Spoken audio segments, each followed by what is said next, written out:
একটা গল্প বলেই শেষ করছি। এক শ্রান্ত পথিক পিপাসার্থ হয়ে দৌড়ে এসে এক চেয়ারম্যান সাহেবের বাড়িতে ঢুকছে, হাঁপাইতে হাঁপাইতে। চেয়ারম্যান সাহেব বলেন, বাবা তোর কি হয়েছে? বলে যে আমার পিপাসায় ছাতি ফেটে যাচ্ছে, আমাকে একটা কিছু পান করতে দেন। নেই, যা তাড়াতাড়ি নিয়ে আয়। তার আর্দালি পুরা ভর্তি জগ পানি নিয়ে আসছে, একটা গ্লাস নিয়ে আসছে, সামনে রাখছে। এখন আর ওই পিপাসার্থ পথিক একবার জগের দিকে তাকায়, একবার গ্লাসের দিকে তাকায়, কিন্তু হাত আগায় না এবং পান করে না। এবার চেয়ারম্যান সাহেব জিজ্ঞেস করেন, কিরে বাবা তোর কি হলো?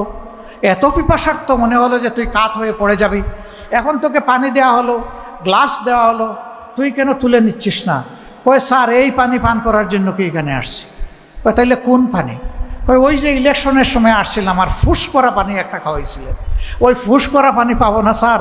কয় আবার ইলেকশন আসলে পাবে, 5 বছর অপেক্ষা করুন।